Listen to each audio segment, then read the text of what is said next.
At my age, you learn a loss can shift the very ground you stand on. Mine arrived 8 months ago. My name is Arthur. I am 81 years old.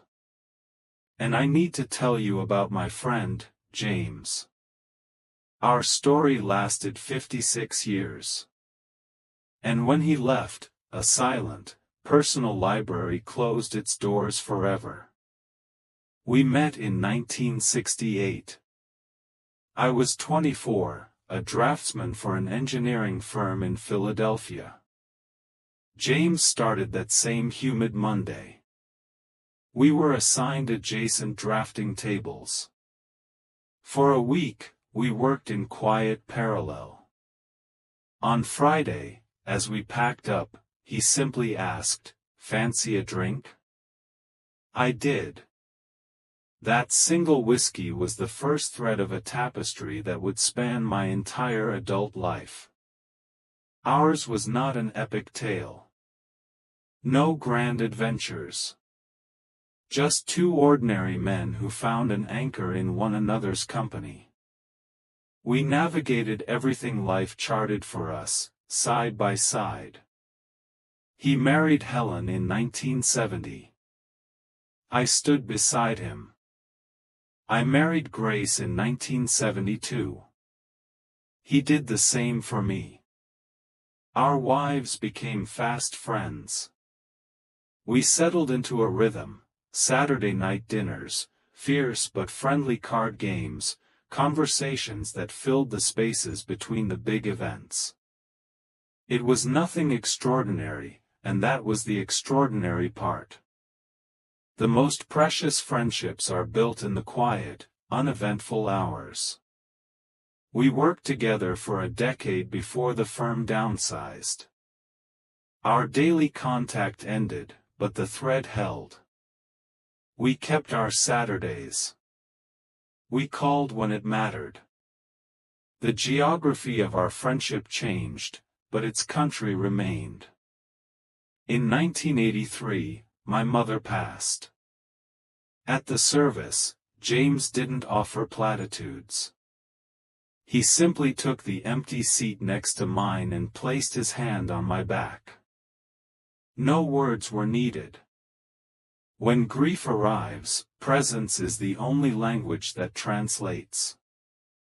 In 1995, James's daughter, Sarah, faced a crisis. He was wrecked with guilt. I reminded him of his own quiet wisdom from years prior. We cannot control every storm, only how we shelter each other. Sarah found her footing, built a beautiful life. James's pride in her was his quiet trophy. You see, when you're young, friendship feels like a bonus, a source of fun. You learn, painfully, that its true weight is measured in the hard seasons. Real friendship is the courage to share a silence. It's knowing a person's landscape so well you can sense the earthquake before they utter a sound. James and I had mapped each other's terrain over half a century. We were chosen family. In 2010, Grace passed after a long illness. At 69, the world went quiet and hollow. My children had their own orbits. James entered the silence with me. For weeks, he appeared at my door each evening. He brought soup. He sat. He let the grief fill the room without trying to sweep it away. He didn't offer solutions, he offered a shared bearing of the weight. After Grace, I retreated. I wanted to vanish into my own four walls. James refused to let me. "Arthur," he'd say, appearing unannounced, "the world is still out here. Let's go find a piece of it." And I would, because his stubborn presence was a lifeline I couldn't refuse. Helen died in 2015.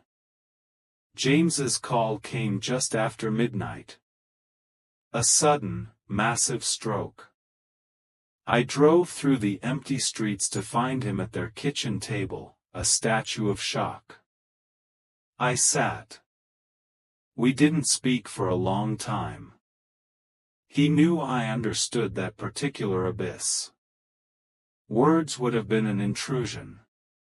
After that, our bond deepened, born of shared, profound absence. We began meeting for coffee every Wednesday and Friday morning. The same corner cafe. The same order. The same window booth. We talked of minor things, the state of the park, a book, the hopeless fillies. It was mundane, and it was everything. It was structure. It was a promise kept. As the years layered on, our conversations tilted more toward remembrance. We'd recount a fishing trip gone comically wrong, a misguided business idea, faces from the past now gone. It wasn't melancholy, it was an act of stewardship. We were curating our shared museum before the lights went out. Then, 2 years ago, James began to drift. Small lapses at first. Misplaced keys, forgotten names. Then the fog thickened. His son took him to specialists. The diagnosis was a form of cognitive decline. James was terrified of the coming erasure. I told him, we face what arrives, together. As we always have. The final year was the most difficult pilgrimage. He faded in and out. Some visits, his eyes held recognition. Other times, I was a pleasant stranger. It made no difference. I kept my Wednesday and Friday vigils. My role was no longer conversationalist, but witness. 8 months ago, a severe infection took hold. He was in hospice for 3 days. I was there. I held his hand, which had grown so light. I whispered that it was all right, that the work was done. And then, he was. I am 81. I have said goodbye to parents, to my wife, to peers. But losing James was a different kind of ending. He was my last living archive. The final keeper of my younger self stories, jokes, and scars. With him, a volume of my own life story was returned, forever unreadable. In the hollow weeks after his service, a stark truth crystallized. I had taken the constancy of our bond for granted. I assumed the Wednesday coffee, the ready ear, the shared history, was a permanent fixture. Now it is gone. And the currency of that lost time is non-refundable. Here is what I beg you to grasp, no matter your age. Deep friendship is a rare and vital sustenance. The kind that endures not in spite of hardship, but within it. It demands investment. It requires showing up, especially when it's inconvenient. I watch the world now, a frantic pace where connection is often confused with contact. People postpone, assuming later is guaranteed. But later is a promise the universe does not honor. Time is the one resource you can never replenish. James and I had 56 years. Decades of Saturday dinners and weekday coffees and 1,000 small, vital exchanges. And it feels, now, like a blink. I ache for more. I ache for the time I didn't fully cherish while it flowed through my hands. If you have such a person, a true companion of the heart, not merely an acquaintance. Act now. Reach out. Make the plan. Be physically present. Do not defer. Do not assume an infinite supply of tomorrows. There are none. We run out of time long before we run out of love. After James died, I catalogued my regrets. The calls I didn't make because I was tired. The visits postponed for trivial reasons. All that squandered time, wasted on the illusion of permanence. My routine remains, haunted. On Wednesday and Friday mornings, for a fleeting moment upon waking, the old habit stirs. Then memory crashes in, and the day yawns open, empty. My children suggest I find new circles, new faces. But at 81, I don't want new friends. I want my friend. The one who knew the map of my life because he helped draw it. That cannot be replaced. You merely learn to navigate the new, silent geography of his absence. So this is my plea, forged in loss. Do not take your people for granted. Do not treat their presence as a given. Prioritize them over the transient urgencies. Show up. Be there. Because an inevitable day comes when one chair at the table will remain empty, and all you'll hold is memory, and the ghost of missed opportunities. James was my teacher in the art of companionship. He exemplified how to listen deeply, how to stand firm, how to simply be. In his absence, I pass these lessons on. Not to fill his space, but to honor the shape he left on the world.